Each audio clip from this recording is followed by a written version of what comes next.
የጻረ ሞቱ ሚስጥር ደራሲ እርቪንግ ዋላስ ተርጓሚ ንጉሴ ስብሃት ተራኪ በአካል መንግስቱ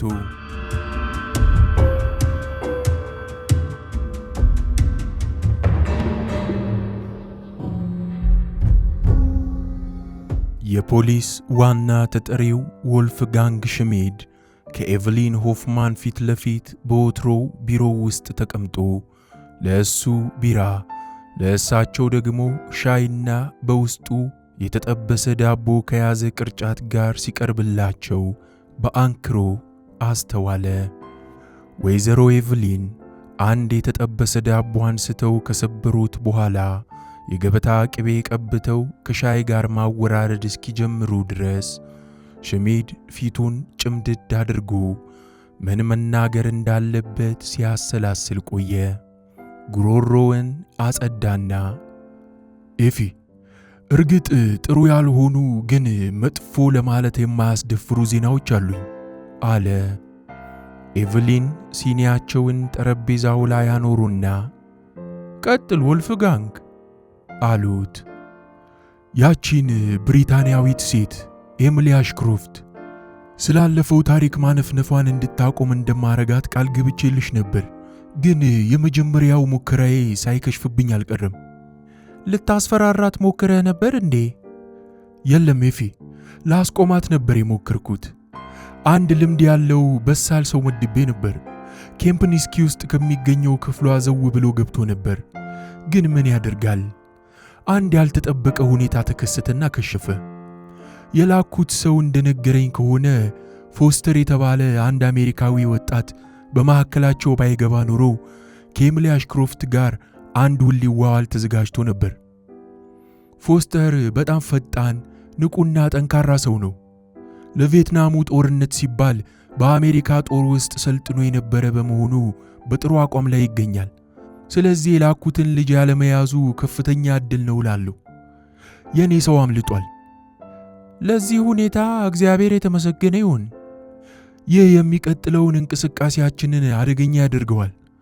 ምክንያቱም የአሽክሮፍት ሴት አሁን ትጠነቅቃለች። እንግዲህ ለአንዲት ቅጽበት እንኳን ብቻዋን አትሆንም። ሌላው ቀርቶ ሬክስ ፎስተር ቤቱን ጥሎ እሷ ቤት እንዲገባ አድርገዋለች። እንደዚህ አደረገች? ሽሚድ በመደነቅ አይነት ባይጋቡም እንኳን አንሶላ እየተጋፈፉ እንደሆነ ደርሼበታለሁ። ግን አንድ ሰው ከእንግሊዝ ሴቶች ግብረ ገብነት ቢያጣ ምን ያስደንቃል አለ። ይህን ጊዜ በኤቭሊን ሆፍማን ፊት ላይ የመገረም ስሜት ተነበበ። ወልፍጋንግ፣ የእንግሊዝ ሴቶች ብቻ አይደሉም አሉት። ምን አለ ሽሚድ ባለመረዳት እያጉረመረመ። ከፊልዴር ጋር ከመጋባታችን በፊት ለ17 ዓመታት ያህል አብሬው ቆይቼ ነበር። በቪየና ውስጥም አብረን መተኛት ስንጀምር አልተጋባንም ነበር። የሽሚድ ጉንጭ በሐፍረት ቀይ ሆነ። ከገባበት ሐፍረት ውስጥ ለመውጣት እየታገለ ኦ አምላኬ፣ ከቶ እንዴት ማወዳደር ይቻላል ኤፊ? አንቺና ፊልዴር እኮ ፍጹም የሆናችሁ ጥንዶች ነበራችሁ። ልክ በጌታ እንደተመረጡ አይነቶቹ ለደስታና ለጥሩ ነገር ምሳሌ ነበራችሁ። በጀርመን ታሪክ ውስጥ ጉልህ ስፍራም ነው የተቸራችሁት አለ። ኤቭሊን ሻያቸውን ፉት ካሉለት በኋላ የሲኒውን ጫፍ ዙሪያ ቃኙ። በመቀጠልም አይናቸውን ዋና ተጠሪ ሽሚድ ላይ ተክለው ወልፍጋንግ፣ እኔና አንተስ መቼ እንደተገናኘን ታስታውሳለህ? በማለት ጠየቁት። በ1940 አይደለምን? በ1941 ነው። ቤርጎፍ ውስጥ እኔና ፌልደር አንድ አልጋ እየተጋራን ሳለን አሉና ሳቁ። አንድ ጠዋት ፍጹም ባልጠበቅነው ሁኔታ እጆቻችን ተቆላልፈው ሁለታችንም አልጋ ላይ ተጋድመን ራሳችንን አገኘነው። አንድ ጉዳይ እንዳለን ማንም ሰው በእርግጠኝነት ሊናገር የሚችልበት ብቸኛ ጊዜ ያኔ ነበር። ለማንኛውም አለ ሽሚድ አሁንም ሀፍረቱን ለማድበስበስ እየሞከረ፣ እናንተ ተጋብታችኋል። የሕይወቴ የደስታ ጊዜያት የምለው ያኔ ነው። ግን ከዚያ 4 ዓመታት ቀደም ብሎ እኔና አንተ ተገናኝተን ነበር። ቤርጎፍ ውስጥ የኤስኤስ ወጣት ወታደር ሳለ እንደ ሞግዚትነት እኔን ልትጠብቅ ተልከህ ነበር። እናም ያን ቀን ሁሌም አስታውሰዋለሁ። በጫካ ውስጥ ብቻሽን ተኮራምተሽ እንዳትቆይ ልጠብቅሽ ነበር ኤፊ። ፊልደር ያለ ጥበቃ ብቻሽን የትም ስፍራ እንድትሄጂ አይፈቅድም ነበር። ወልፍጋንግ፣ እንዳንተ አይነት ጥሩና ታማኝ ጓደኛ ስላለኝ እድለኛ ነኝ። አንተ ባትኖር ኖሮ ዛሬ ምን ማድረግ እንኳን እንደነበረብኝ ለማሰብ አልችልም ነበር። አንቺን መንከባከብ የሕይወቴ ክፍል ነው ኤፊ። የኤቭሊን ፊት ደመና ለበሰ እና አሁን ይህቺ እንግሊዛዊት ሴት ያለፈ ማንነታችንን እየቆፈረችው ነው። ሽሚድ ማስተባበል አልተቻለውም። ይልቁኑ በትሑት አንደበት ቃል እንደገባሁልሽ አንቺን ከሷ ጠብቅሻለሁ አለና በመቀጠል ምን ማለት እንዳለበት ካሰላሰለ በኋላ በመጀመሪያ ገምቼ እንደነበረው ቀላል የሆነ ሥራ አይደለም። እንደነገርኩሽ አሁን እሷ ለአንዲት ደቂቃ እንኳን ብቻዋን አትሆንም። ይህ ፎስተር በማንኛውም ወቅት ከጎኗ ነው። በዙሪያዋ ሌሎች ሰዎችም አብረዋት እንዳሉ ደርሼበታለሁ። ኒኮላስ ኪርቮቭ የተባሉ ሩሲያዊ ከሌኒንግራንድ፣ ቶቫ ሌቨን የተሰኘች እስራኤላዊት ሴትና አንድ ጋዜጠኛ ተብዬ የጀርመን ይሁድ እንደ አስፈላጊነቱ ሁሉም ያጅቧታል። እርግጥ ነው የአሽክሮፍቷን ሴት ዓላማ ጠንቅቀን እናውቃለን። ሬክስ ፎስተር ደግሞ በዚያ ወቅት የነበረውን የጀርመን ስነ ሕንፃዊ ጥበብ በመጽሐፍ መልክ ለማሳተም እየተጣጣረ ያለ የሎስ አንጀለስ የስነ ሕንፃ ባለሙያ ነው። ኒኮላስ ኪርቮቭም እንዲሁ በፌልዴር የተቀነባበረ ጥንታዊ ስዕል አግኝቶ ስለ እውነተኛነቱ ለማወቅ እየጣረ ነው። ቶቫ ሌቬን በበኩሏ ስለ የሂትለር አምሳያ አሰሳ ጀምራለች። እርግጥ እነዚህ ሦስቱ ሰዎች ጎጂ አይደሉም፣ ግን አደገኛ አሰሳ ከያዘችው ከአሽክሮፍቷ ሴት ጋር ከተጣመሩ የበለጠ አደገኛ ይሆናሉ። ስለ ፌልዴሩ ዋና ቅርሳችን ነው ያልከው፣ ስለዚህ ነገር ያውቃሉ እንዴ? አረጋግጥልሻለሁ ኤፊ፣ ቅንጣት ታህል ምንም የሚያውቁት ነገር አይኖርም። የእኛ ሚስጥር እንደሆነ ይኖራል። ይህንንም ቢናገር እንኳን የኤቭሊን ስሜት ውስጣዊ ጸጸት የተንጸባረቀበት ይመስላል። አንዳንድ ጊዜ ሁሉም ሚስጥር ባይሆን እመኝ ነበር። ማለቴ ኤፊ፣ ስለ ምንድን ነው እያወራሽ ያለሽው? ስለ እኔ ሂስ የሰነዘሩ ደደብ የታሪክ ጸሐፊዎች፣ ሁሌም እኔን እንደማትታመን ደንቆሮ አድርገው ስለሚቆጥሩኝ ሰዎች አሉት። ስለ እሳቸው ተጽፈው የነበሩ አንዳንድ ጽሑፎች በአእምሮአቸው እየተመላለሰባቸው፣ በተለይ በ1950 ስለ እኛ አንድ መጽሐፍ የጻፈው ያ የኑረምበርግ ዳኛ ስለ እኔ ሲጽፍ እኔ ፖለቲካዊና ኢኮኖሚያዊ ፍላጎት ፍጹም ያልፈጠረብኝ እንደሆንኩኝ አድርጎ ጽፏል። ጊዜን ሁሉ ለልብስ ለሽርሽርና ለፈንጠዝያ እንደማባክን ነው የጻፈው። አርስሎክ በማለት ሽሚድ ተሳደበ። ሸርሙጣ እንደማለት ነው ትርጉሙ። ስለ ልቅነቴ ይቅርታ አድርጊልኝ ካለ በኋላ ወዲያውኑ ያ ደደብ ጸሐፊና ግብረ አበሮቹ ፌልደር ፖለቲካዊ እሳቤዎቹን ለአንቺ ምን ያህል እንዳጋራሽ ቢያውቁ ኖሮ አስተያየትሽን ይሹ ነበር። ስለ ኦስትሪያውንስ ክርስ ከአንቺ ጋር ምን ያህል እንደተወያየ እንዲሁም በ1938 ከሙሶሎኒ ጋር ለሚደረገው ስብሰባ ምን ያህል እንዳጀብሽው እኔ እንኳን አውቃለሁ። የመጨረሻ ተግባሩ ላይም ቢሆን ምን ያህል ኃላፊነት ሰጥቶኝ እንደነበር። ደግነቱ ያ ሁሉ ለአሽክሮፍት ቡድን ሚስጥር እንደሆነ ይቀራል ሲል ሽሚድ በድጋሚ ቃል ገባላቸው።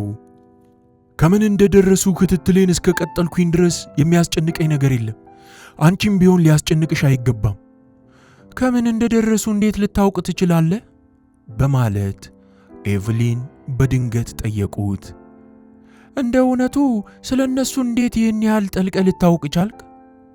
ሽሚድ በራስ የመተማመን አይነት ፈገግታ አሳያቸውና በአሽክሮፍቷ ሴት ላይ ሙከራ ከተደረገ በኋላ ፎስተር እኔን የፖሊስ ዋና ተጠሪ በመሆኔ ሊያነጋግረኝ መጥቶ ነበር። እኔም ለኤሚሊ አሽክሮፍት ሙሉ ጥበቃ እንደሚደረግላት ዋስትና ሰጠሁት። በኬምፕኒስኪ በሁሉም መግቢያዎች ላይ አይናቸውን ለአፍታ የማይጨፍኑ የጥበቃ ጓዶች ለማሰማራት ሁኔታዎችን እንዳመቻቸውኝ ገለጽኩለት። እና ይህንን አደረግ? በትክክል እንደ ፖሊስ ተጠሪነቴ ይህንን ብቻ ነበር ማድረግ የነበረብኝ። እርግጥ ልክ ነው። አንድ ተጨማሪ ነገርም አመቻችቻለሁ ሲል ሽሚድ አከለበት። ከመምሪያ ክፍላችን የቴክኒሻን ቡድን አንዱ የወይዘሪት አሽክሮፍትን ክፍል መስኮቶችና የመሳሰሉትን ደህንነት ከመጠበቅ ጎን ለጎን በእያንዳንዱ የአሽክሮፍት ስልኮች ውስጥ የስልክ ንግግሮችን የሚጠልፉ መሳሪያዎች እንዲያስገባበት አስደርጊያለሁ። እውነት ይህንን አስደርገሃል ወልፍጋንግ? አሉ ኤቭሊን በአድናቆት። መጀመሪያ ገና የአሽክሮፍቷ ሴትና ፎስተር ከመውጣታቸው የመስሚያ መሳሪያዎቹ ሰዋራና ሽሽግ ቦታዎች ተደብቀዋል። በፍጹም አያገኟቸውም። ይገርምሻል፣ ከአሁኑ ውጤት እያስመዘገቡ ናቸው። ሽሚድ አንድ እጁን በጃኬቱ ግራ ኪስ ውስጥ ከቶ አንድ ትንሽ ቢጫ ሳጥን አወጣና ለኤቭሊን አስጨበጣቸው። የኤሚሊ አሽክሮፍት የመጀመሪያ ቀንና ምሽት ላይ የተደረጉ የስልክ ጥሪዎች በቴፕ የቀዳሁት ነው። እቤትሽ ስትመለሺ ልታዳምጪው ትችያለሽ።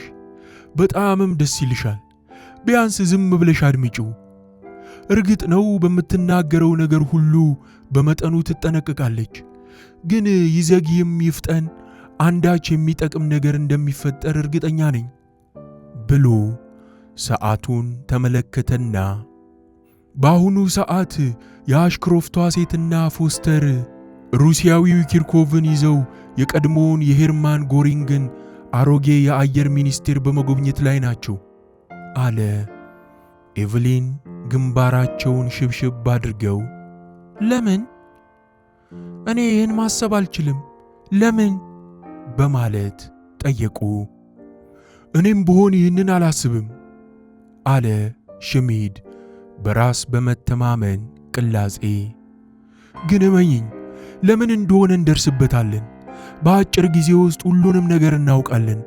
እኛ ላይ ማንኛውም አደጋ ከተቃጣ ለመከላከል ዝግጁ ሆናለሁ። ኤፊ፣ በድጋሚ ልንገርሽ፣ ምንም ልትፈሪ አይገባም።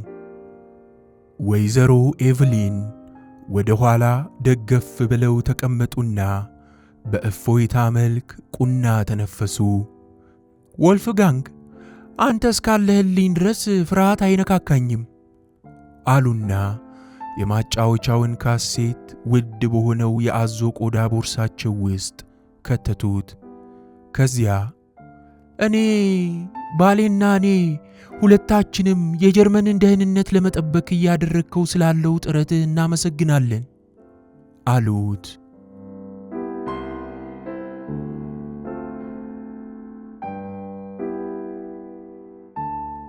ፕላምፕ መርቸዲሷን በቻርሊ የፍተሻ ጣቢያ እያሽከረከረ የጉዞአቸው ማብቂያ ወደ ሆነው ምስራቅ በርሊን ይዟቸው ሄደ። ከባለ ግራጫ ቀለሙና ባለ አራት ማዕዘኑ የመንግሥት ሕንፃ ትንሽ አለፍ ብሎ ከሚገኘው ሌፕዚገር ስትሬስ አጠገብ መኪናውን ሲያቆም ተሳፋሪዎቹ ጥንድ ጥንድ ሆነው ከመኪናው ወረዱ። በዚህ ሞቃትማ ቀን የሚፈልጉት ሕንፃ ጨለማ የዋጠውና ሰው ድርሽ የማይልበት ይመስላል። ኒኮላስ ኪርቮቭ የሂትለርን የዘይት ቅብ ስዕል ይዞ ሌፕዚገር ስትሬስን አቋርጦ በቅርብ ጥናት ለማድረግ የመጀመሪያው ሰው ነው። ከሕንፃው የፊት ለፊት ክፍል በመነሳት እስከ አራተኛ ፎቅ ድረስ በአንክሮ እየመረመረው ሽቅብ ወጣ። በመንገዱ ፎስተርን እንዲሁም ከፎስተር ኋላ ኤሚሊና ቶቫህን አገኛቸው። ይህ የጎሪንገር አየር ሚኒስቴር ከ1945 የህብረ ብሔሩ የአየር ድብደባ የተረፈ ብቸኛው የመንግሥት ሕንፃ ነው አላቸው ፎስተር። ዛሬ ደግሞ የምስራቅ በርሊን የአገር ውስጥ ሚኒስቴር ይባላል አለች ኤሚሊ ቀበል አድርጋ። ኪርቮቭ ከአንዱ ሕንፃ ወደ ሌላኛው የሂትለር ሕንፃ ወደሚወክለው ስዕል እይታውን እያፈራረቀ በዝምታ ተሸብቧል። ሕንፃዎቹ ለአንድ ደቂቃ ያህል አወዳደራቸውና በመጨረሻም ወደ እነሱ በመዞር ሁለቱም አንድ አይነት ናቸው ማለት ይቻላል ሲል ተናገረ። ከፊታችን የሚታየው ሕንፃና ሂትለር በቅቡ ላይ የሳለው ሕንፃ አንድ አይነት ናቸው። እንግዲያው አሁን ቢያንስ ለራስህ አረጋግጠሃል ማለት ነው አለ ፎስተር። ስለዚህ በሄርሚቴጅ ሙዚየም ውስጥ ለእይታ ካቀረብከው በኋላ ለሙዚየም ጎብኚዎች በጠቅላላ በትክክል ገለጻ ልታደርግላቸው ትችላለህ። በእርግጥ 35 ከመቶ ያህሉ የሚኒስቴሩ ሕንፃ በአየር ድብደባው ጉዳት ደርሶበታል። ስለዚህ ከሲሶው በላይ የተጠገነና የታደሰ ነው አለች ኤሚሊ ቦርሳዋን በመክፈት። ምናልባት የመግቢያውን የተሻለ ገጽታ ማየት ትፈልግ ይሆናል። በ1935 የተነሳ ፎቶግራፍ አለኝ። ይህ ፎቶግራፍ ከመጎዳቱና ከመታደሱ በፊት የነበረውን ገጽታ የሚያሳይ ሲሆን ያገኘሁትም ከኦክስፎርድ ነው አለችው። ወዲያውኑ የሕንፃውን ፎቶግራፍ አገኘችና ለኪርቮቭ ሰጠችው። ሩሲያዊው የአሁኑን የሕንፃ መግቢያ፣ ከዚያም ዋናውን ሕንፃና በመጨረሻም የሂትለርን ስዕል እየተመለከተ በድጋሚ በጸጥታ ተዋጠ። ኪርቮቭን በጥንቃቄ ያስተዋለችው ኤሚሊ አጠገቧ ወደምትገኘው ቶቫህ በመዞር በኒኮላስ ኪርቮቭ ፊት ላይ ያየሁት እንግዳ ስሜት አስገርሞኛል አለቻት። እውነቷን ነው። በሩሲያዊው ፊት ላይ የታየው ሁኔታ በጣም እንግዳ ነገር ነው። ኪርቮቭ በድንገት ወደ ሌሎቹ ሕንፃዎች እየተመለከተ እንዴት ያለ አጉል ነገር ነው ሲል ጮኸና ከዚያም ሁሉም እንዲጠጉት ሲጠቅሳቸው አጠገቡ መጥተው ከበቡት። እዚህ ጋር ተመልከቱ አለ ኪርቮቭ ወደ ሕንፃው ፊት ለፊት እየጠቆመ። ከሚኒስትሩ መግቢያ ፊት ለፊት ያለውን ደልዳላ ሸክላ አዩት። በ12 ቋሚ ችካሎች ጥላ ተሸፍኗል። አሁን ደግሞ እዚህ ተመልከቱ። የሂትለርን ስዕል አስተካክሎ ያዘና በስዕሉ ላይ ወዳለ ተመሳሳይ ቦታ ጠቆማቸው። እዚህ ጋር ከጥላው ስር የሸክላው ደልዳላ ስፍራ በጥቂት ተሸፍኗል፣ ግን በበቂ ሁኔታ ይታያል። ደህና። አሁን ፎቶግራፉን ዝቅ በማድረግ ከጉልበቱ ጋር አጣብቆ ያዘና ከ1935 በፊት ተነስቶ የነበረውን የሚኒስቴሩን ኦሪጂናል ፎቶግራፍ አወጣ። አሁን በቦምብ ተደብድቦ ከመታደሱ በፊት የነበረውን ሚኒስቴር የሚያሳየውን ፎቶግራፍ በደንብ ተመልከቱ። ምንድነው የማይታያችሁ? በፎቶግራፍ ውስጥ ምንም አይነት የሸክላ ደለል አይታይም። የሚኒስቴሩ ሕንፃ መጀመሪያ ሲሰራ ምንም አይነት የሸክላ ስሪት አልነበረውም። ሸክላው ከሕንፃው ጋር የተሰራው የታደሰ ጊዜ ብቻ ነበር።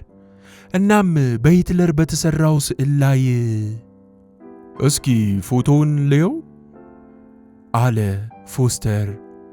ፎቶውን ከኪርቮቭ ተቀብሎ በጥንቃቄ አጠናውና ልክ ነህ፣ እኔም ሙሉ ለሙሉ ያጣሁት ነገር ነው። ይህ ማለት እንግዲህ ሂትለር ኦሪጂናሉን ሕንፃ አልሳለውም ማለት ነዋ ስትል ኤሚሊ መልስ ስለሻተች ጠየቀችው። ከታደሰ በኋላ ነው የሳለው? ግን መቼ ነው የታደሰው? ግራ በመጋባት መልሶ ጠየቀ።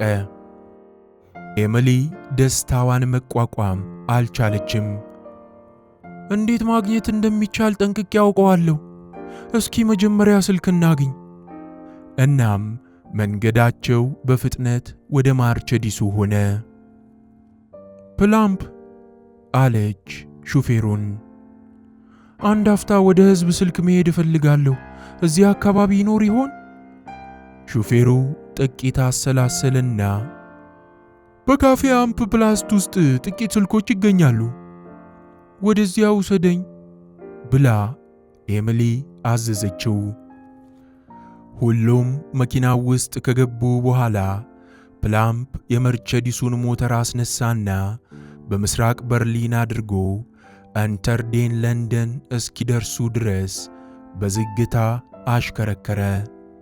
ከጥቂት ጉዞ በኋላ መኪናዋ ከፓላስት ሆቴል ጎን ቆመች።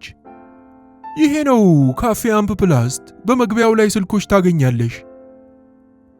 አራቱም ከመኪናው ከወረዱ በኋላ በኩርባው ተጠማዘው ካፌው ውስጥ ገቡ። ኤሚሊ ወደ መመገቢያው ክፍል እየተመለከተች አንድ ቦታ ይዛችሁ ጠብቁኝ፣ በደቂቃው ውስጥ እመለሳለሁ። ለፕሮፌሰር ብላውባች ልደውልላቸው ነው።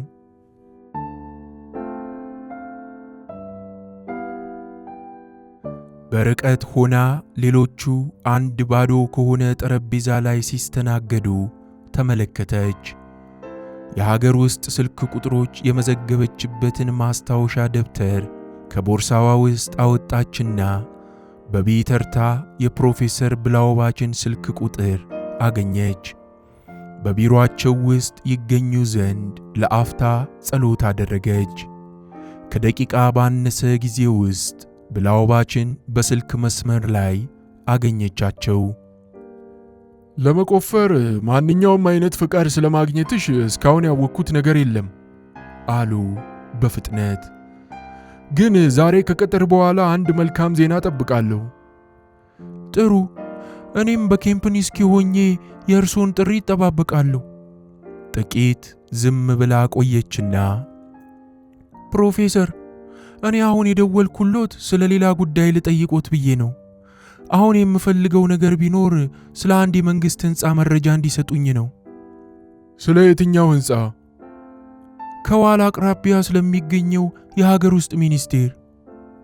የሉፍትዌፍ ጎሪንግ ዋና ጽሕፈት ቤት ስለነበረው? አዎን።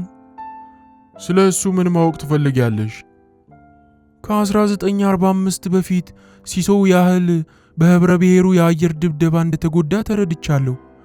ማለት የምስራቅ ጀርመን መንግሥት ተረክቦት እንዳደሰውም ጭምር።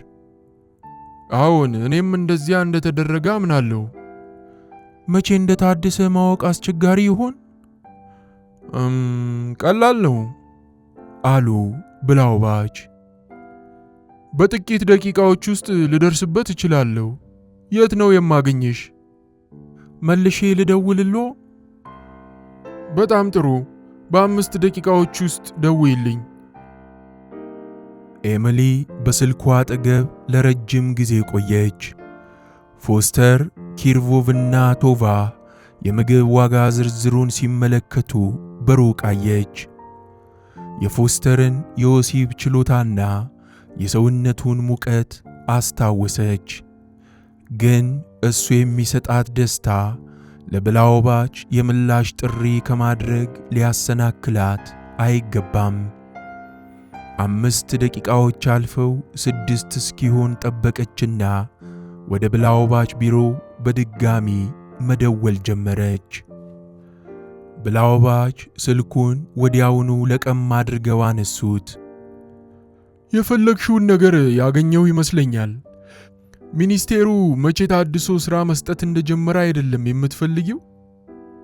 አዎን፣ እንደዚያ ነው አለች ኤሚሊ። በ1952 ነው በድጋሚ የተገነባው። እርግጠኛ መሆን ነበረባትና በ1952 ነው ያሉኝ? ስለ ጊዜው ምንም ስህተት የለም ስትል ጠየቀቻቸው። ምኑም ላይ ስህተት የለም። በመጀመሪያ በ1935 ለጎሪንግ ተገነባ። በ1944 በከፊል ጉዳት ሲደርስበት በ1952 ደግሞ በድጋሚ ታነጸ። ደብዘዝ ካለ የቀለም የጡብ ድንጋይ መገንባታቸውን በማየት ግንባታዎቹ መቼ እንደተፈጸሙ በቀላሉ መረዳት ይቻላል እኮ።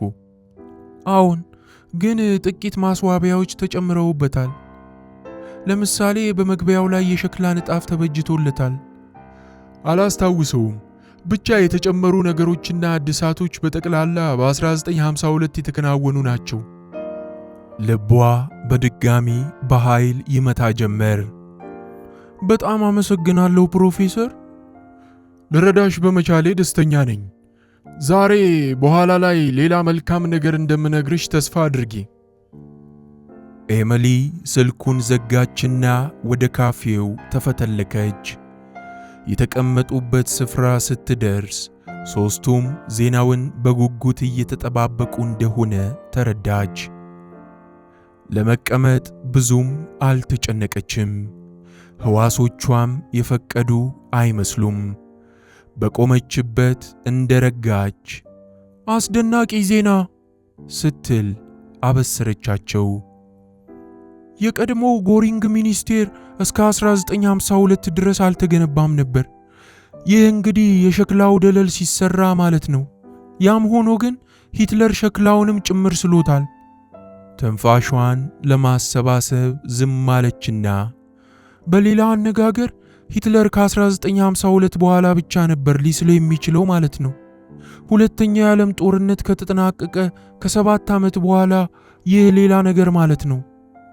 የኪርቮቭ ጭንቅላት ወደ ግራና ቀኝ ተወዛወዘ። ፊቱም ፍጹም ተለዋወጠ። ይህ ማለት ሂትለር ቢያንስ ከጦርነቱ 7 ዓመት በኋላ እንኳን በሕይወት ነበር ማለት ነው? ምናልባት ከ10 ዓመት በኋላም ወይም ከ20 ዓመት ወይም ከዚያ በላይ? ይህ ማለት ሂትለር ዛሬም በሕይወት ሊኖር ይችላል ማለት ነው?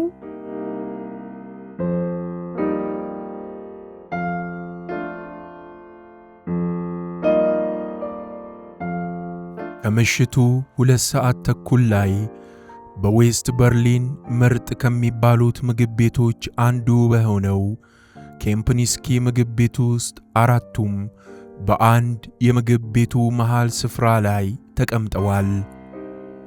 ከምርጦቹ አንዱ መሆን አለበት አለ ፎስተር የምግብ ዋጋ ዝርዝሩን ካርድ እየጠቆመ።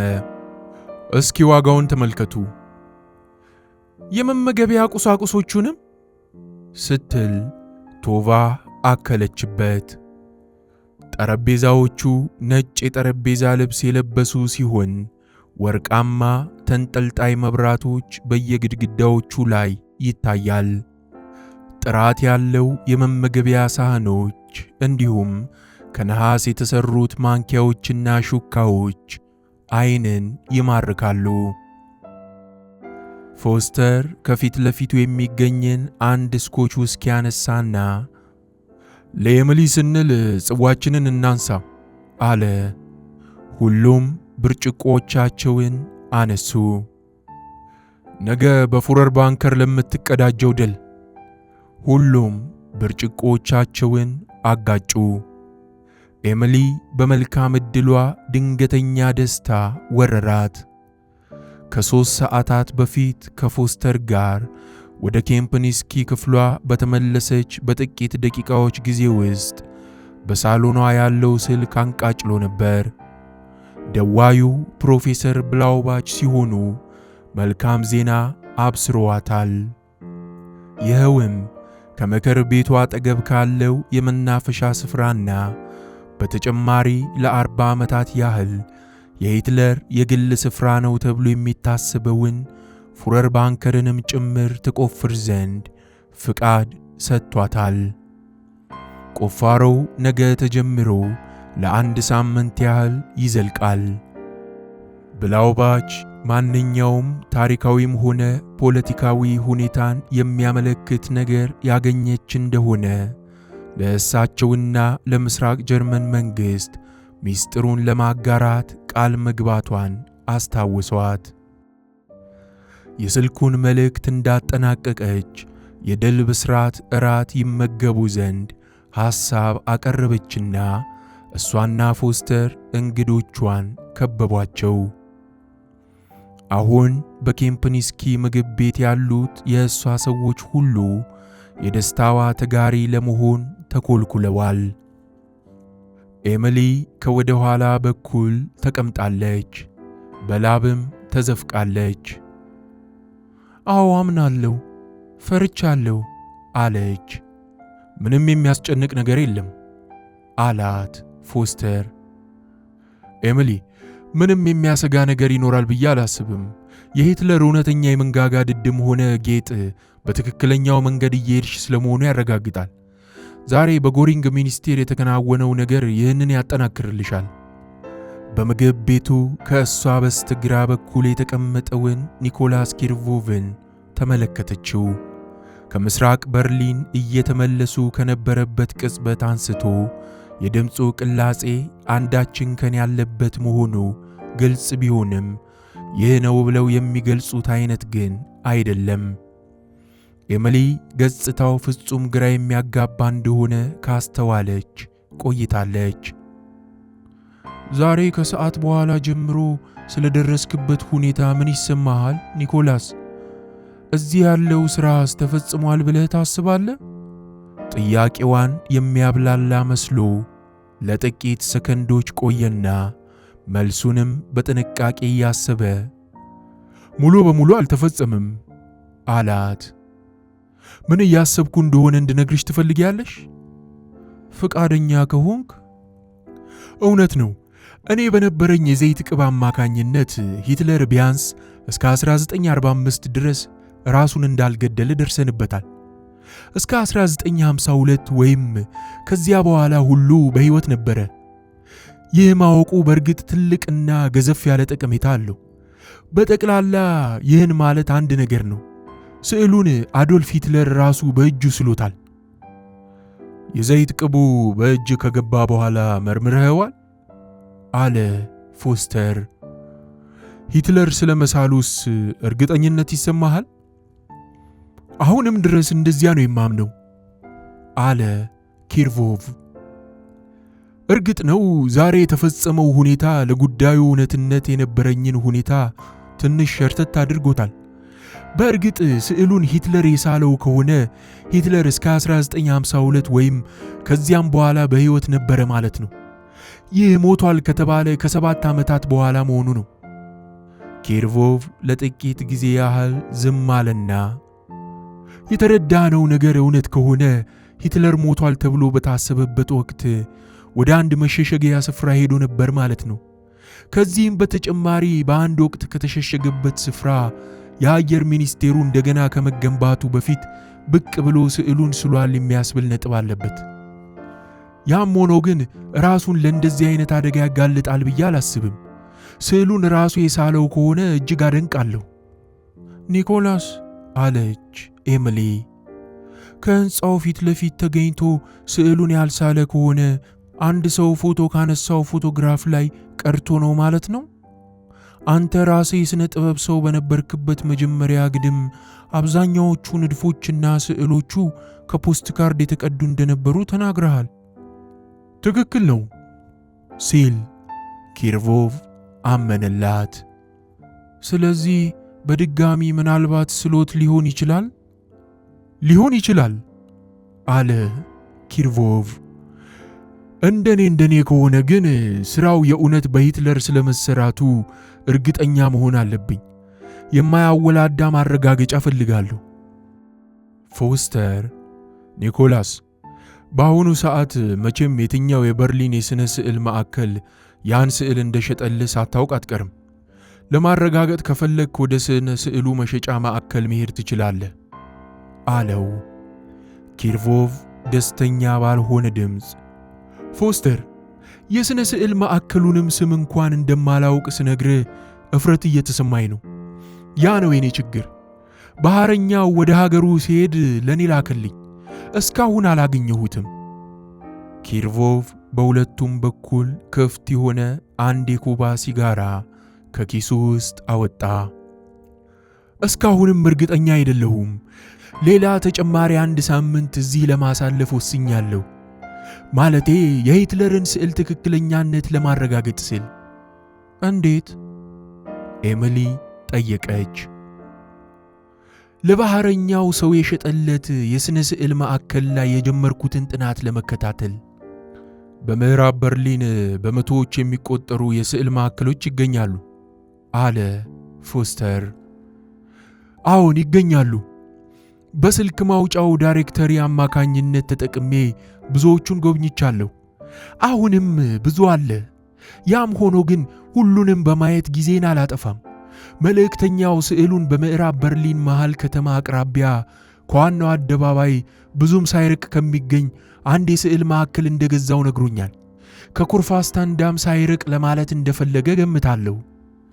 ይሄ ዝም ብሎ ተራ ግምት ብቻ ነው አለ ፎስተር።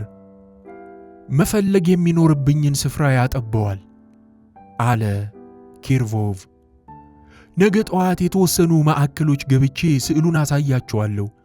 ይፍጠንም ይዘግይም ትክክለኛው ማዕከል ላይ ደርሳለሁ።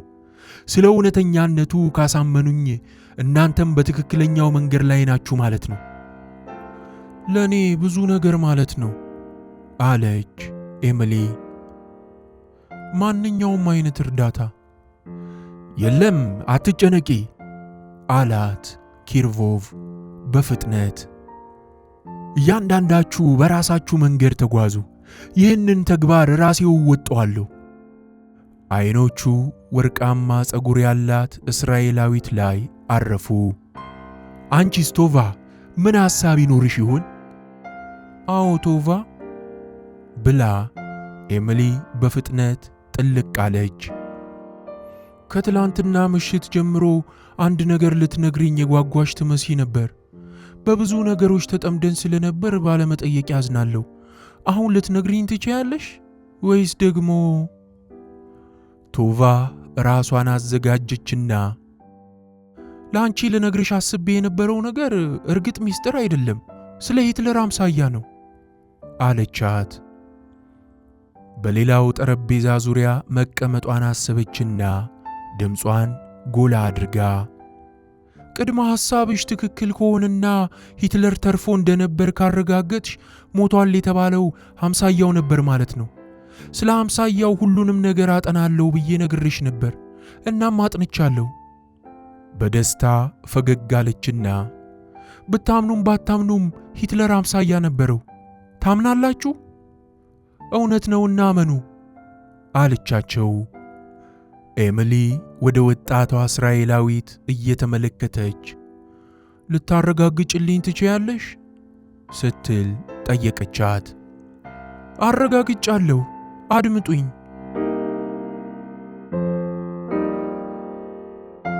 ቶቫ የሂትለር አምሳያ ነው ስለተባለውና ፍጹም ሂትለርን ስለሚመስለው ማንፍሬድ ሙለር ያደረገችውንና የደረሰችበትን ጥናት ሁሉ እየቆጠረች አስረዳቻቸው። በመጨረሻም ከአኔሊዝ ራብ ጋር ስለመገናኘቷና የበርሊን ኦሎምፒክ ፊልምን በመስጠት እንደተባበረቻት አስረዳች። አኔሊዝ ሙለር ወንድ ልጅ በርሊን ውስጥ እንዳለው ነገረችኝ በማለት ቶቫ ቀጠለች። ከልጁ ጆሴፍ ሙለር ጋርም እንድገናኝ ሁኔታዎችን አመቻቸች። ምናልባት ይህ የሂትለር አምሳያ ምን እንደሆነ የማውቅበት የመጨረሻ ሐሳብ ሊሆነኝ ይችላል። ኤሚሊ ብትደሰትም ጥርጣሬ አደረባት። ድንቅ ሥራን የሠራሽው ቶቫ፣ ግን አሰበችበትና ጆሴፍ ሙለር አባቱ በሕይወት መኖሩንና ጥሩ ሁኔታ ውስጥ መሆኑን ነግሮሽ ወደ እሱ ልኮሽ ቢሆን? እንዲያ ከሆነማ ተሸንፈናል አለች ቶቫ። የሂትለር አምሳያ እስካሁን ድረስ በሕይወት ካለ በፉረር ባንከር በሂትለር ፋንታ የተቃጠለው የሂትለር አምሳያ አይደለም ማለት ነው። በሌላ አነጋገር ጆሴፍ አባቱ በ1945 እንግዳ በሆነና ሊገለጽ በማይችል ሁኔታ እንደሞተ ነግሮኝ ይሆናል። ኤሚሊ አጠገቧ ወደሚገኘው ፎስተር ዞረችና እጁን ከእጇ ስር አስገብታ ሬክስ፣ ለኒኮላስና ለቶቫ ስለዚህ ሂትለር ንገራቸው አለችው። ያለምንም ቅድመ ሐተታ ፎስተር ነገራቸው። ከሂትለር ጋር ስላደረጉት ውይይትና በስፖንዳው ስለጠፋው ስለ ሰባተኛው ንድፍ የሂትለር አስተያየት ምን እንደነበር በአጭሩ ነገራቸው። ከነገ በስቲያ የወህኒው የጥበቃ ኃላፊ አሜሪካዊ ዳይሬክተር ለማነጋገርም እንዳቀደ ገለጸላቸው። ትኩረቱን ወደ ኤሚሊ መለሰና እርግጥ ከሁሉም በላይ አስፈላጊው ሥራ ነገ በፉረር ባንከር የሚጀመረው ሥራ ነው። ሁሉም ነገር ስፍራውን ይዞልሻል ኤሚሊ? ሁሉም ነገር ተስፋ አደርጋለሁ። ብላውባች ፍቃዱ በቅድመ ተከተል እንደሚሆን ቃል ገብተውልኛል። የኔና ለሹፌሬ ፕላምፕ መኪናውን ወደ ምስራቅ በርሊን የጥበቃ ክልል እናንቀሳቀስ ዘንድ መፍቀድ፣ የአበርስታት የግንባታ ማዕከል የሥራ ካሚዮን እንዲከተለን መፍቀድ፣ አንድሪው ኦበርስታትና 3 ረዳቶቹ መቆፈር ይችሉ ዘንድ መፍቀድ፣ እናም ነገ ጠዋት 4 ሰዓት ላይ ቁፋሮውን እንጀምራለን። እንግዲያው ከፍጻሜው እየተደረሰ ነዋ። ፎስተር አስተናጋጁ ብርጭቆቻቸውን ይሞላላቸው ዘንድ ምልክት አሳየው። እስኪ ብርጭቆቻችንን እናንሳ፣ ኤሚሊ የድሉን ችቦ እንደምትለኩስ ተስፋ በማድረግ።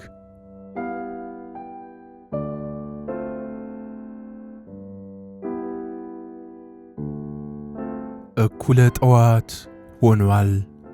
በምስራቅ በርሊን ውስጥ ናቸው። ኤሚሊን ጭንቀት ወጥሮ ይዟታል።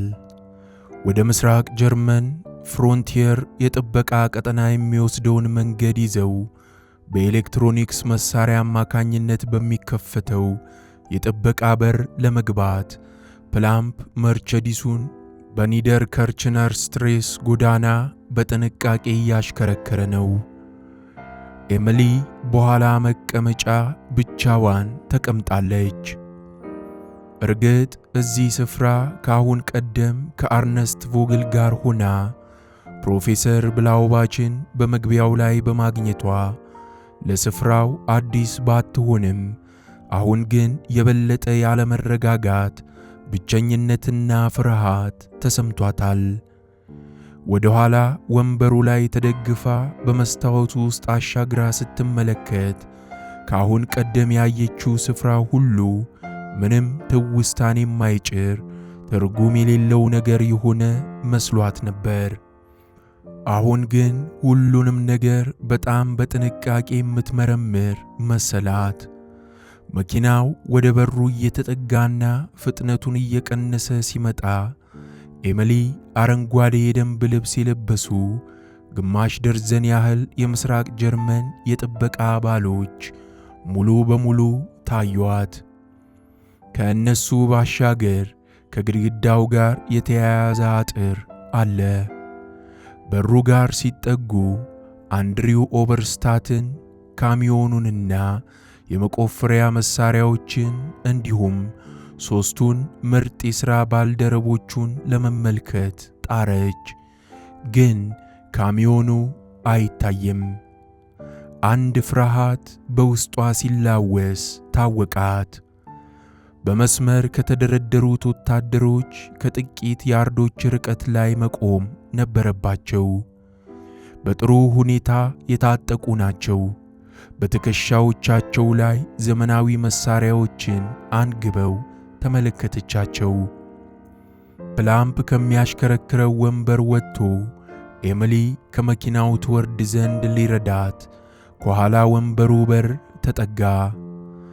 ልክ እንደወረደች አንድ ሰማያዊ ፒካፕ ካሚዮን ወደ እሷ ሲመጣ አየች። ግዙፍና ጡንቻው የተወጣጠረው አሽከርካሪ አንድሪው አበርስታት እንዲሁም 2 የቁፋሮ ጓዶች ከካሚዮኑ ፊት ለፊት አንድ ሌላ የጉልበት ሰራተኛ ከኋላቸው አድርገው እየመጡ እንደሆነ አስተዋለች። የአበርስታት ካሚዮን ከመርቸዲሷ አጠገብ ሲደርስ የግንባታ ኩባንያው ባለቤት የጋቢናውን መስኮት ወደ ታች አውርዶ ለኤሚሊ ስለዘገየው አዝናለሁ፣ በቻርሊ የፍተሻ ስፍራ ዘግይተውኝ ነው። ለማንኛውም አሁን እዚህ ተገናኝተን ለመጀመር ዝግጁ ነን አላት። ወደ ወታደሮቹ እየተመለከተም በአዎንታ ጭንቅላቱን ነቀነቀ። ሁላችንም በዚህ ስፍራ እንደገና ማለፍ ያለብን ይመስለኛል። በትክክል አለች ኤሚሊ። እስኪ ፕሮፌሰር ብላውባች የመግቢያ ፈቃዳችንን ደርሷቸው እንደሆነ እንጠይቅ። ኤሚሊ ወደ ወታደሮቹ መሄድ ጀመረች። ከእነሱ በአንድ በኩል ከጥበቃው ሕንፃ አጠገብ አንድ እንጨት ላይ ተጽፎ የሚገኝ ምልክት አነበበች። ማስጠንቀቂያ፣ እዚያው ይቆዩ። ይህ የፊት ለፊቱ ስፍራ ለማንም የተከለከለ ነው። ከወታደሮቹ መካከል አንድ ረጅምና መነጽር ያደረገ እንዲሁም የቀሚስ መለያ ያጠለቀ ወታደር ተጠጋቸው። ኤሚሊ ማዕረጉን አይታ ባለስልጣን መሆኑን ተገነዘበች። ወይዘሪት ኤሚሊ አሽክሮፍት ነሽ? ሲል ጠየቃት። አዎ፣ እኔ ወይዘሪት አሽክሮፍት ነኝ። ፕሮፌሰር ብላውባች ለእኔና ለሌሎችም እዚህ ፈቃድ አስቀምጠውልናል። ማለቴ ፍቃዱ አንተ ጋ ነው? ባለስልጣኑ ማረጋገጫ አልሰጠም። በአንጻሩ እጁን ዘርግቶ ወይዘሪት፣ እስኪ ፓስፖርትሽን አላት። ኤሚሊ የብሪታንያ ፓስፖርቷን ጀርባዋ ላይ ከተንጠለጠለው ቦርሳዋ አውጥታ አቀበለችው። ባለስልጣኑ የፓስፖርቷን ፎቶ በጥንቃቄ አየና ከገዛ ፊቷ ጋር አስተያየው። ያለምንም ቃል ፓስፖርቷን መልሶ ሰጣትና ከባሻገር ያሉትን መርቸዲሱና ካሚዮኑን ተመለከተ። የሚያጅቡሽ ሰዎች ቆጥሬያለሁ አላት። ትክክል ነው። ሁሉም የምዕራብ ጀርመን ዜግነት አላቸው?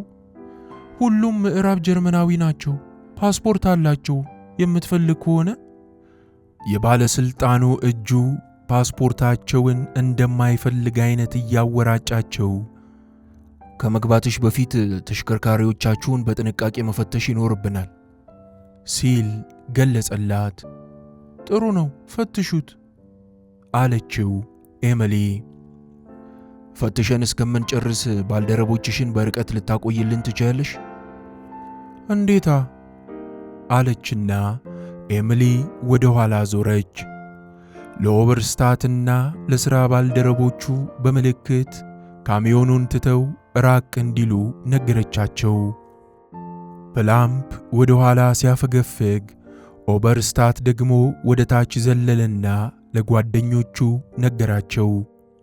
ይህ እየተከናወነ ባለበት ሰዓት የምስራቅ በርሊኑ ባለስልጣን ለሌሎች የጥበቃ ጓዶች እየጮኸ ትዕዛዝ አስተላለፈ። በቅጽበትም ለተግባሩ ተዘጋጁ። አንድ ወታደር ረዥም መያዣ ያለው መስታወት ከጥበቃ ሕንፃው ውስጥ ይዞ መጣና ወደ መርቸዲሱ መሄድ ጀመረ።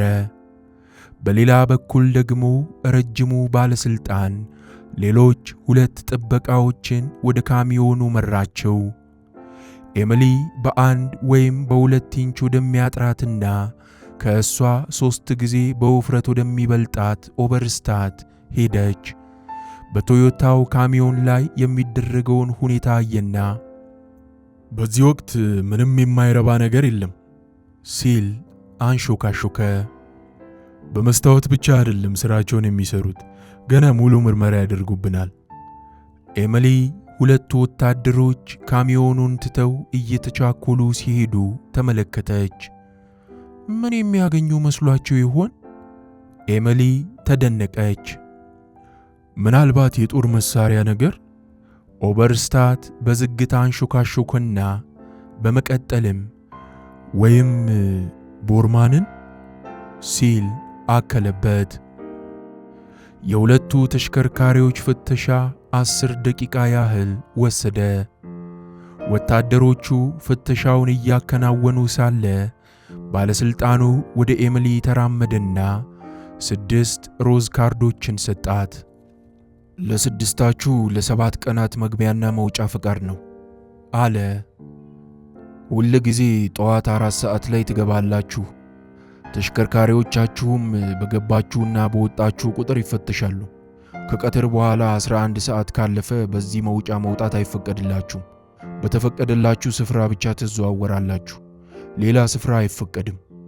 በኮረብታውና በአካባቢው አለች ኤሚሊ። በፉረር ባንከር አካባቢ ሲል ባለስልጣኑ እንቅጩን ተናገረ። ከአሁን ጀምሮ መግባት ትችላላችሁ። በድጋሚ ወደ ተሽከርካሪዎቻቸው ገቡ።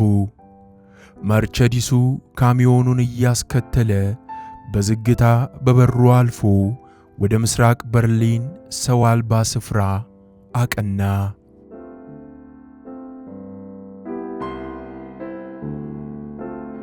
ሁለት የምስራቅ ጀርመን ወታደሮች እንቅስቃሴን በአትኩሮት ከሚከታተሉበት አንድ የመጠበቂያ ማማን አልፈው ሄዱ። ጭቃማ በሆነው መንገድ እየተወለጋገዱ ተጓዙ። ከጭቃማው ኮረብታ አካባቢ ሲደርሱ ኤሚሊ የከፍታው ጣራ ቢያንስ 20 ጫማ ያህል እንደሚረዝም ገመተች። ከመርቸዲሱ መኪና ወጣችና እጆቿን ዳሌዎቿ ላይ አኑራ ከመጠበቂያው ማማ ብዙም ሳይርቅ ነጠል ብሎ የሚገኘውን ኮረብታ ስፍራ አተኩራ አጠናች።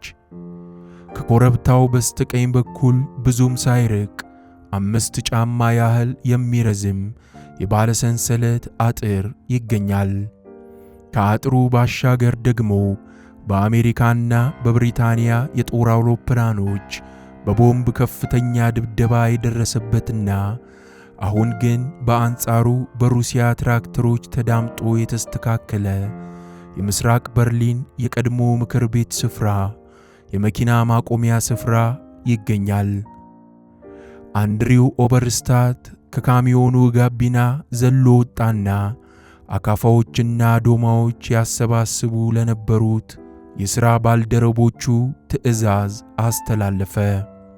ከዚያ ከኤሚሊ ጎን ተጠግቶ በጠራራ ፀሐይ ውስጥ የሚያከናውኑትን ሥራ መቃኘት ያዙ። ኦበርስታት ጭንቅላቱን ነቀነቀና በቃ ላይ አይደለም፣ ዝም ብሎ ባዶ ነገር ነው የሚመስለው። በዚያ ሥርዓት ውስጥ የነበረን የጀርመን መሪ ለ2 ወር 3 ወር በዚህ የተርመሰመሰ ስፍራ ስለመኖሩ ማሰብ ብቻ ቢያንስ ለ3 ወር ተኩል ያህል በጣም ቢያንስ ልክ ውሃ ውስጥ ገብቶ እንደሞተ አይጥ ክንችዋለ አለ ኦበርስታት። ሊሆን ይችላል አለችው ኤሚሊ በማይሰማ ዝቅተኛ ድምፅ። ከዚያም ነገሩን ጫን አድርጋ ምን እየፈለግን እንደሆነ ታውቃለህ እንዴ? በትክክል የፍሬድሪክ ታላቁን ፊት የያዘ ጌጥ፣ የድድና የፊት ለፊት ጥርሶች የተገጠሙለት ሰው ሰራሽ መንጋጋ። አዎ፣ ሌላም ማንኛውንም የተገኘ ነገር። አንዲትም ነገር አታመልጠንም። በመጀመሪያ ግን ከየት መጀመር እንዳለብን ንገሪን። የቀድሞውን የምክር ቤት የመናፈሻ ስፍራ አውቀዋለሁ። አሁን መጀመር ያለብንን ትክክለኛ ስፍራ ታሳይናለሽ። መጀመር አለብን በዚች ደቂቃ አለች ኤሚሊ በአርነስት ቮግል አማካኝነት ያገኘችውን ስዕል፣ ፎስተር ራሱ ያነሳውን የፉረር ባንከር ውስጣዊ ክፍልን የሚያሳይ ምስልና በሶቪየት የምርመራ ሰዎች የተነሱ ፎቶግራፎችን ለማግኘት እጇን ቦርሳዋ ውስጥ እየከተተች ኤሚሊ ወደ ኮረብታማው ግራ አቅጣጫ በዝግታ እየተራመደች ምስሉን በአትኩሮት ትመለከታለች። ኦበርስታት ከኤሚሊ 1 እርምጃ ያህል በሚርቅ ርቀት ከጎን ጎኗ ይራመዳል። ኤሚሊ ከኮረብታው መሃል ግድም አካባቢ ስትደርስ በድንገት ቀጥ ብላ ቆመች። እዚህ ጋር አለች።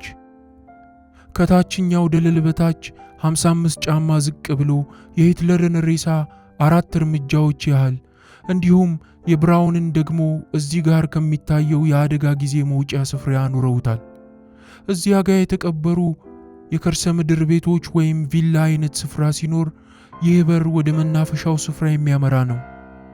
ኤሚሊ ወደ ግራዋ ጥቂት ፈግፈግ አለችና እዚህ ጋር የመጀመሪያ ቁፋሮቻችንን እናካሂዳለን። ይህ ሩሲያውያን መለስተኛውን ጉድጓድ ያገኙበት ስፍራ ነው። ከምስሉ ጋር ተያይዘው የነበሩትን 2 ፎቶግራፎች አላቀቀችና እነዚህ ፎቶግራፎች ሶቪየቶች ቦታውን በተቆጣጠሩበት ወቅት በአንድ ሩሲያዊ ፎቶ አንሺ የተነሱ ናቸው። ኦበርስታት ፎቶግራፎቹን መረመረና ወደ የቁፋሮው ስፍራ ዳግም ማስተዋል ጀመረ። በጣም ጥልቀት ያለው አይመስልም። አንድሪው 40 ዓመታት እንዳለፉት አትርሳ። በእነዚያ ጊዜያት ውስጥ ሩሲያኖች በቡልዶዘሮች ስለደመደሙት ጥልቀቱ ሰፍቷል። በአሁኑ ወቅት ቅርብ ጥልቀት የሚባል የለም። ብዙ ጫማ ጥልቀት አለው። አትጨነቂ አላት ኦበርስታት። እርግጠኛ ለመሆን በጣም እንጠልቃለን። ወደ የሥራ ባልደረቦቹ ዞረና ትዕዛዝ አስተላለፈ። የጉድጓዱን አካባቢ ጭቃ በእግር ጣቱ እየጎለጎለ የሚቆፍሩበት አካባቢ ዙሪያ ለምልክት ችካል እንዲቸክሉበት ነገራቸው። ኤሚሊ ሰዎቹ ወደ ሥራ ሲንቀሳቀሱ ተመለከተቻቸውና ወደ ኦበርስታት ዞራ ከተቃጠሉ በኋላ የተቀበሩትን ስፍራን አላሳየህ አለችው። ወደ ምስሉ እያመለከተች እዚህ ጋር 3 ሜትር ርቀት ላይ አለች። ከዚያም ከስፍራው ፈንጠር ብላ ተንቀሳቀሰች። ኦበርስታት ግንባሩን ጨምድዶ ይህ ነው ቀጣዩ ስፍራ ሲል ጠየቃት። የጉድጓዱ ግምታዊ አካባቢ ስትል ኤሚሊ መለሰች። የሂትለርና የብራውን ቅሪት አካል በሸራ ውስጥ ተጠቅልሎ ወደዚህ ስፍራ ከመጣ በኋላ 9 ጫማ ያህል ወደ ታች በሚዘልቅ ርቀት ላይ ተቀብሮ በጭቃ ተሸፍኗል። ከጥቂት ጊዜ በኋላ የአይን ምስክሮች ሩሲያኖችን ወደዚህ ስፍራ መሯቸው። ሩሲያኖችም ቦታውን ከፋፍተው ቅሪቶቹን አውጥተው የሂትለርና የብራውን ብለው ለይተውታል። ግን ትክክለኛውን ቅሪት ስለማግኘታቸው እርግጠኛ አይደለሽም? ሩሲያውያን ትክክል ናቸው አሊያም ተሳስተዋል ለማለት አልደፍርም። የእናንተ ቁፋሮ መልስ እንደሚሰጠን ተስፋ አድርጋለሁ። ኤሚሊ በሳር የተሸፈነውን አካባቢ የተመለከተች ትክክለኛው ስፍራ በቅጡ እስካላወቅነው ድረስ የቁፋሮውን ቦታ ሰፋ ብታደርጉት ጥሩ ነው። ኦበርስታት አሁንም አፈሩን በእግር ጣቱ እየጎለጎለ ምልክት እያደረገበት ነበር። ይሄ ይሸፍነዋል አለ። ሲጨርስ ደግሞ ለመለየት እንዲያስችለን ችካል እናደርግበታለን አላት። ረዳቶች ምን እንደሚፈልጉ ተረድተዋል? ኤሚሊ በድጋሚ ጠየቀችው። ኦበርስታት በፈገግታ ታጅቦ መለሰላት። ጭቃውን ሁሉ ጎልጉለው እንዲያወጡ ታዘዋል። ማንኛውንም ነገር ካገኘን አንቺ እንድታውቂ ይደረጋል። እዚህ ትገኝና ስለ ጠቀሜታው ትወስኛለሽ። መቼና የት ነው የምንጀምረው? ኦበርስታት ዞር ብሎ ሲመለከት ረዳቶቹ ችካል የመቸከሉን ሥራ ማጠናቀቃቸውን ተመለከተ። ከመካከላቸው አንዱ አካፋዎችና ዶማዎችን እየሰበሰበ ነበር። በዚያኛው ጉድጓድ እንጀምራለን፣ የቀብር ስፍራ ከሆነው። ችካል ወደ ተቸነከረበት ስፍራ ሄዶ አትኩሮ ከተመለከተው በኋላ አንድ ረጅም መያዣ ያለው አካፋ አነሳ። ከዚያም ወደ ጉድጓዱ ጫፍ ተጠጋና እግሩን ከአካፋው ኋላ አኑሮ የአካፋውን ስለት ወደ መሬት ውስጥ ሰቀሰቀው። ዶማውን አጥልቆ ከመሬት ውስጥ ከተተው። አሁን ቁፋሮው እየተከናወነ ነው። ኤሚሊ በጭንቀት ምራቋን ዋጥ አድርጋ ቁፋሮውን መከታተል ጀመረች።